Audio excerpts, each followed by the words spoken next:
welcome. You're watching the psychological warning. This is not entertainment. This is awareness. If you're here, it means you've felt it. That quiet pressure, that invisible force that slowly takes something from you. Not your money, not your time, your voice. Look at this image. A person standing still, surrounded by pointing fingers, everyone deciding who he is, except him. This is not just an image. This is what happens when a person no longer speaks from his own mind, when his reactions are controlled, when his opinions are borrowed, when his silence is no longer powerful, only fearful. He has no voice of his own. And the most dangerous part is this. Most people don't even realize when it happens. Losing your voice does not mean you stop talking.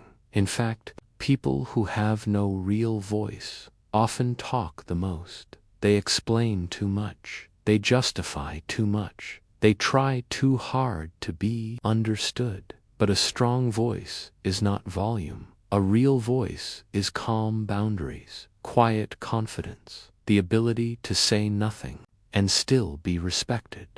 When those things disappear, people slowly begin to rewrite you. No one steals your voice suddenly. It happens step by step. First, they interrupt you. Then they correct you in front of others. Then they laugh when you speak. Then they decide for you. And one day, you pause before speaking.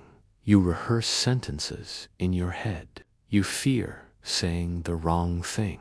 That pause is the moment your voice begins to die. From childhood, most people are trained to be agreeable, to be polite, to avoid conflict, to explain themselves. This creates adults who are easy to control, because people who explain too much air, people who can be reshaped. Silence threatens manipulators. Confidence scares insecure people. So they teach you to doubt your own thoughts. Be honest with yourself. You are losing your voice if you apologize for things that aren't your fault. If you feel guilty for saying no. If you agree publicly but resent privately. If you fear reactions more than self-respect. The most dangerous losses are invisible.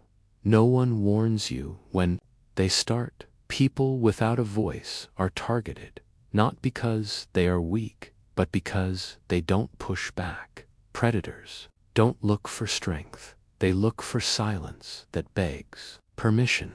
You were told to be nice, that being nice will earn respect. That is a lie.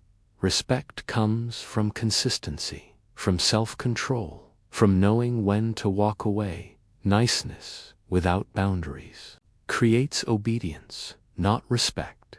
And obedience slowly erases your voice. Reclaiming your voice does not mean arguing.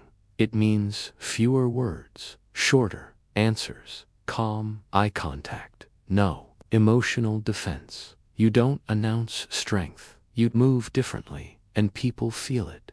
If you do not protect your voice, life will assign you a role that benefits others, a role where your needs are secondary, a role where your silence is expected. And once people get comfortable ignoring your voice, they will never ask for it back. Your voice is not your words, it is your presence, your limits, your willingness to leave. The strongest people are not loud, they are unmovable. If this made you think, you're exactly where you need to be. This channel exists to protect your awareness, your boundaries, and your psychological strength. Subscribe to the psychological warning, because what you don't see will destroy you.